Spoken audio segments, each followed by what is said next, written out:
Hey everybody, I am AR Mar, and what I watched today is Book 1, Episode 19 of Avatar The Last Airbender, The Siege of the North, Part 1.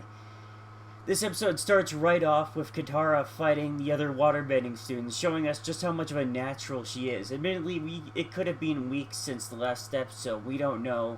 We're not really given much of a time scale. But it is clear that Katara has been working her ass off to master waterbending, and I totally just love it. Conversely, we see Aang he's being Aang. He's messing about, he's having fun, and seems to have completely forgotten just how urgent it is that he master the four elements. He doesn't have time to goof off, but he's still a kid, and he gets easily distracted. It's an interesting contrast between Aang, who doesn't want his responsibility but is trying to face it, and Katara, who desperately wants to learn all this stuff. I really love this first interaction, this first scene, because it really does show the difference between their personalities.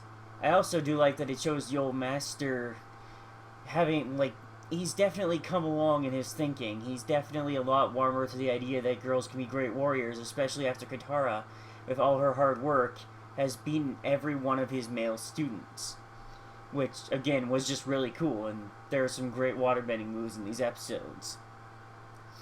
And then we get back to Sokka and his love of the princess, Yue. It still bothers me. I mean, they go on a date, but he keeps going, no, we're just hanging out as friends. But it's clear that he has feelings he's trying to act on with her. It's clear to him that she's conflicted, that she has feelings for him, but she is engaged, and it just feels kind of really wrong how it goes. Especially when she says, I don't want to do this. It feels wrong. We shouldn't be doing this. I am engaged. And Sokka just kind of goes, well, you don't love him. It's okay. So it's okay. He pushes her to, keep hanging out with him when she's trying to say, no, yeah, I don't love him, but it's still wrong to be doing this.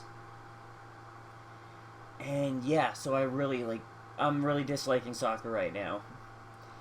And though there was a really great moment for him when there was black snow coming from the sky, and the mix that they gave Sokka and his emotions of fear, anger, just all mixed together in his face, where he's going, the last time I saw black snow, my village was attacked almost, and many people died. This is the sign that the Fire Nation will be here soon. Soot mixed with the snow and falling down upon us. And man, is that ominous. I love the imagery there. And then we have some small battle scenes, but we really only get to see a small portion of the battle. Aang trashes a ship or two. And really the waterbenders in this situation look a lot more impressive than the Avatar, because he's, wasting all this energy when they just send ice spikes right through the ship. And it's one of those situations where if Aang had paid attention, where if he had been working as hard as Katara on his waterbending, being the Avatar, this impressive invasion force probably wouldn't have been quite as big a threat. He might have made a larger dent if he had just paid attention and worked hard on his waterbending like he should have. And I really hope in part 2 that he addresses some guilt over that. Yeah, the Fire Nation halts their attack for the night, stating that waterbenders are stronger under the moon. We even get a little bit of a legend saying that the first waterbender was the moon, and their ancestors watched the moon, watched how it moved the tide in and out, watched how it moved the water, and learned from the moon. And I think that's really awesome, because we're learning a bit more about the history and mythology of the world, beyond the Avatar. That's really the big myth we've heard so far, is the Avatar, the Avatar. And I really liked seeing a bit more of that. And then they try to make Sokka a bit more relatable, or the nice guy in this situation with the princess, where We meet her fiance, and he's a total stuck-up dick who's just using the marriage to further his political goals, and it really feels like a lazy screenwriting trick in my book.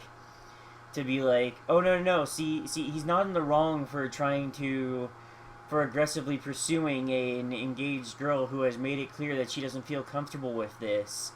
He's in the right because the guy's a dick. No, he isn't. Sokka himself is still being a bit of a dick here. Like, I'm sorry, I know he's one of the heroes of the show, but he's being a bit of a dick. Anyway, we then have Zuko trying to invade the Northern tribe's city through a frankly impressive display of following animals through hidden underwater channels in order to find his way into the city. Basically, exploiting a weakness that most people would have completely overlooked. Though, really, it just seems like he snuck in through the sewage system, which, you know, still, bravo, man. And then, once he gets in, he, of course, finds where Aang is. Aang has gone to a sacred spot in the city to try and meditate and, you know, contact the spirit realm, contact the moon spirit, see if he can get any guidance on how to win this battle, how to save everyone. And while he's out of it and in the spirit realm, Zuko and Katara have this just amazing fight. Like, it is good. They both show off some really impressive moves, and it is so much fun. And it shows how far both of them have developed with their teachers. Zuko, at the beginning of the series, was very unfocused. He was still very much a beginner. He complains that his Uncle Iroh is running him through like, these basic drills over and over again. And now he's, like, you know, he's mastered the drills, he's done all this work, and he is a far more focused and amazing fighter for it. And then we get Katara, who finally got a master and applied herself, and she's almost matching him blow for blow. The only reason he beats her in the end is because the moon goes down, she loses, apparently waterbenders get a boost from the moon, so she loses that boost, and then he surprise attacks her as the sun's rising. And then, you know, he makes off with Aang, and that sets up and then we get the Fire Nation crashing through the city's walls, and that sets up the next episode, which I'll be getting to right away. Anyhow, have a great time, everyone. Thank you for watching, and I'll see you next time.